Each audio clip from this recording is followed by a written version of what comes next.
If you've experienced a lot of trauma, healing work is where it starts. Both are important, healing work, growth work, but healing work, I heard Ayana Van Zandt say this, is energetic work.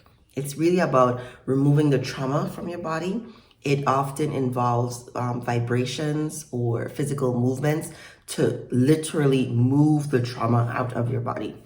If you don't have that much trauma, healing work can still be beneficial to you because it provides a really good foundation for growth work. Growth work is a lot about coping skills, teaching you how to say no, how to have good boundaries with other people, teaching you how to increase the level of joy in your life. But, I really want to spend some time talking about healing work and some of the healing work that I have done. I can't speak on everyone's life and what everyone has been doing, but I like to use my own life as an example that maybe could help some people. Hey, welcome to Spirit Soul Sense, information for your soul. I am Shareece. Yes, I painted that. I need to frame it actually. Especially somebody just told me, you should wear this. Yeah, I will frame it. I am an empath, and every now and then I'm just exposed to, I get overwhelmed. Every now and then I get overwhelmed because there's so much pain in the world, or because I feel connected to somebody who's in a lot of pain. So I was like really inspired to talk about like my healing process. And I've talked a lot about like, I'm on peace level 10,000. I'm probably on level 20,000 now since I made that video. But healing takes a lot of work. It takes a lot of courage. I talk about like my father has delusions, and that really impacted my upbringing. But when it was time for me to heal from like my childhood, I don't even have that much trauma. Like I can only imagine what people who have been like physically abused, sexually abused, molested, or anything like that, how difficult healing is. But I know it can be done because I've helped people through a healing process, because I know of people who have gone through a healing process. But I just want to be real with you. I don't have that much trauma. I have, my perceptions of what my childhood was like, what it was actually like.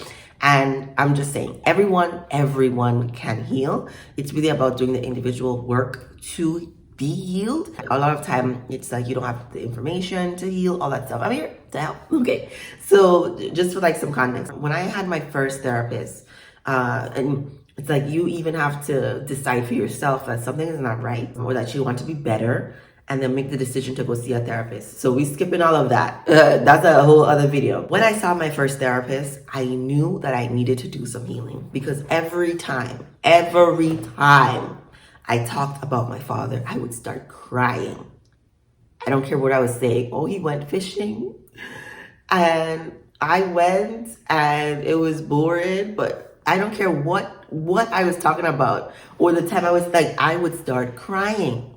That is not normal, and it's a sign of unhealed wounds. So I said, I can't. Like, I am learning so much about myself, and I really want to not just be okay. I want to like be happy. I just want to be like really, really happy, like with myself, with being alone. So I need to do something about this. And so when I went to this therapist, I told her, here is what I would like to work on.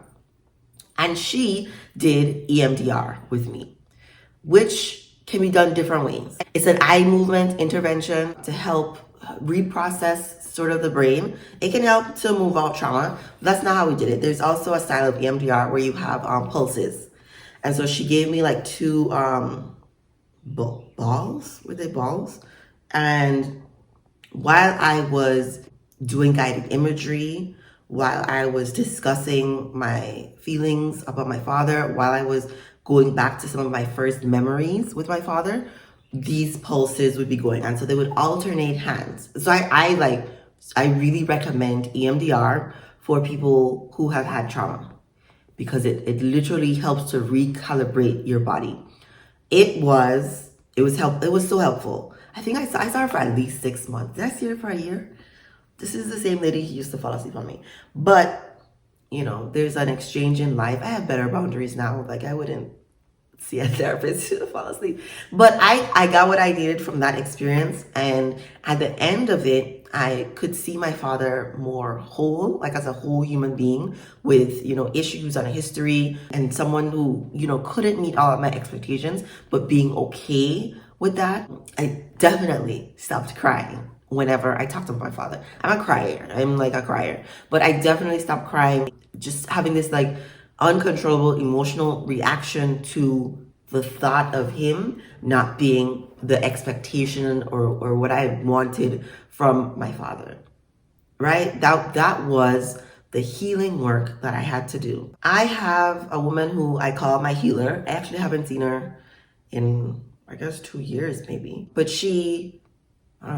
I still feel connected to her in a way. But I call her my healer because we also did some healing work together. We did a lot of processing too about my childhood, and she would recommend like physical touch sort of exercises, touch yourself, like love on yourself, those sort of things. I also was a part of a year-long women's wellness group. That's what I call it, women's wellness group, which I'm gonna have to really start like a women's wellness group, because if this lady could do that, I could do it.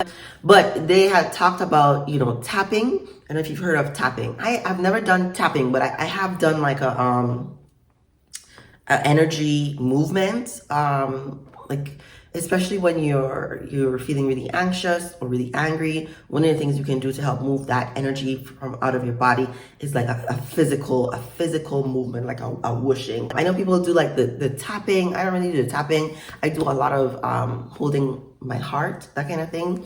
I saw a yogi once, and for me, yoga is really a spiritual practice, as it should be. Like that's I practice the Eastern version of yoga. So I was meeting with a yogi, very, very brief period of time, because I wasn't ready, I think, for his teaching. But he taught me mindful walking, and then he gave me a strategy for stopping negative emotion, which was like a physical movement, like a turning away from whatever it was I was doing, and then like a mindful breathing. So like really good breathing techniques are helpful for like doing healing work. I think being still, connecting with God also really helps. I feel fortunate because I knew what I wanted. I knew I wanted to heal, but I was also in grad school and was learning a lot about the different techniques for healing. I know that it's overwhelming. It's difficult to figure out who it is that you can go to for help. But I'm telling you, one of the things you can ask people is, can we do healing work? Like I am feeling pain from my life, from something that happened, or I'm crying all the time, or my life is just not the way I want it to be, or I'm miserable and I want to heal. That's the word you need to use with folks when you're going to get help from them. I want to heal, so that they can know if they're good, so that they can know that the things that they recommend for you to do, the things that you talk about and do in session are for your healing, are energetic, are about getting, negative energy out of you, retraining, recalibrating the body. I recommend Reiki to people. I have never done Reiki, but I've met people who do Reiki, and they're energy workers. They are good people. They are good people. And so I recommend Reiki to people, because a lot of times people don't even know that some things that they experienced were trauma. And so Reiki is like one of those areas that can help to start the movement, start unblocking things so that you can put words to it, if that makes sense. This is not easy work, and it's not fast work. Healing like takes a long time, and it's like a never-ending process. Like I feel like I have things in my life that I'm still working on, that I started working on 10 years ago.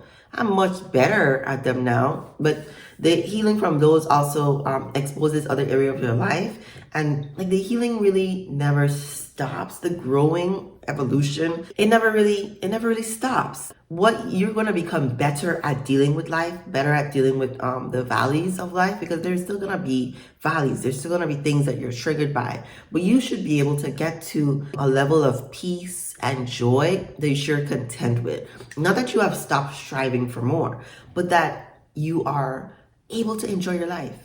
You're less bothered by things. You're coping in a healthy manner. You've surrounded yourself with people who love their life, who are also increasing the joy in their life, who treat you with love, respect, kindness.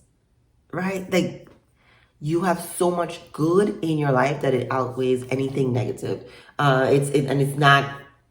It's not a back and forth. It's not a, euphoria and then, back down to like ground zero where you're feeling like terrible. You're not going to have those things anymore. What you're going to have is like a baseline of peace and joy. And there's going to be times when you feel even more. And then your baseline will steadily increase as you continue growing. But you're not going to get like these very, very low dips.